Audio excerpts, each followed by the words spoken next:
My name is Inga Kupanke, and I am teaching the junior kindergarten Sunday school class. I am Harinka Parks, and I have two girls, Adelina, who just turned 6, and Alessandra, who is turning 3. It is an amazing, amazing kids. This is the first time the kids actually come to Sunday school, and so it's very important for them to feel comfortable and to feel like they're part of the class. So it's really interesting to pull out the individual compliments that they have to make them feel really good about being in that class. My kids are excited when they get out of Sunday school on Sundays.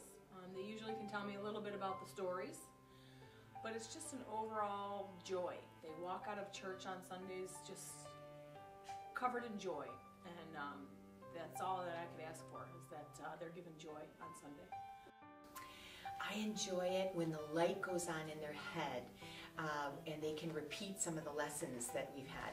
One of the songs that we've done, anything that we can have animated, finger touch.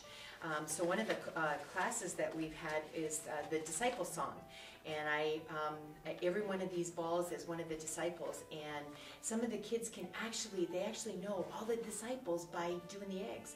Peter, Andrew, James, and John, fishermen of Capernaum, Thomas and St. Matthew too, Philip and Bartholomew, Simon the Less. They know.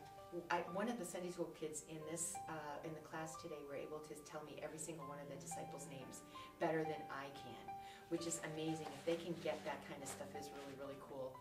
I think I was really encouraged by a story that I read about a young man who was married and didn't really have a strong belief in God at all, but went up on an airplane ride and ended up in a crash.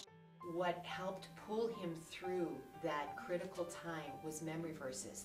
But he wasn't a very godly man. He wasn't really attending church. But when he was a little kid, he was in a Sunday school class, and he remembered Bible verses. And these Bible verses came to his mind while he was coming out of unconsciousness in ICU. And when he got out of that hospital bed, he made sure to go to church. And God's Word is so strong that if we can put these seeds in these little kids' minds, and if they can get it, if they can grasp it, we don't know when the seeds are going to go up, and that is my most amazing passion. If they can remember the Bible verses, because it says heaven and earth will pass away, but my word will never pass away. Well, it certainly is helping reinforce the changes that we're making in our home. For that, they certainly look forward to it. I'm asked all week, when are we going to church? Mom, when are we going to church again? It means, again, having something reinforce what we're trying to teach at home. It's not just, mommy's and daddy's rules. This isn't how we're going to make things set up. It's our life. It's our lifestyle. We're showing them a lifestyle. And for them to carry that into adulthood is only if they see a lifestyle. We can't just give them rules. We have to show them a lifestyle. One of the neatest lessons, it's so much fun. A lot of lessons are really, really cool. I get the lesson about a week ahead, and I start thinking about what can I do to make an impact on the kids with this lesson. So I'm out in the stores and I'm looking at stuff and I'm finding different things. Like one time I found glow sticks that went along with the lesson, and we marched around the tent. I think the walls of Jericho or something. And it was with glow sticks and a little noisemakers for the trumpets. That's one of the things we did. One time we had a pillow. Come unto me, all you who labor and are heavy laden, and I will give you rest. I will give you rest. We've really taken advantage of the programs here at Faith. We did the camping out at Cypress Lake, and that was just fantastic. Camping's a new family treat that we started to do this year, so we've really enjoyed that. My oldest has taken part in music camp, and that just lit her on fire. She is a budding musician. She wants to play every instrument, so that was fantastic. And she will be doing soccer camp as well.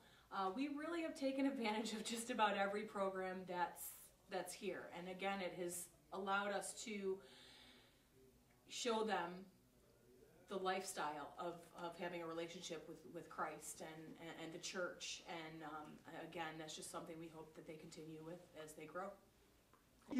What about teaching kids excite me is like if they get a little kernel of God inside of them when they most need it, that it'll spring up and it'll come to life when they most need it. Sometimes I don't even, they're not really even paying attention to what's going on in the classroom, but sometimes the mothers and fathers tell me that they were singing the songs or they were saying the memory verse or they were reenacting some part of the Sunday school lesson. The kids! The kids! They're so amazing. They're so smart and so bright, and every one of them is better than the next one. I mean, it's just so cool to see the kids being excited about coming and their eyes being bright and getting what the lesson is and stuff. It just warms my heart. I love Adelina and Alessandra, and God does too. We love Faith Kids! Faith Kids is awesome. If I can impart just a little bit of God inside of them, I think that's something that's going to last for eternity, not just the here and now. That will last for eternity. I love kids, and God does too, and Faith Kids is awesome.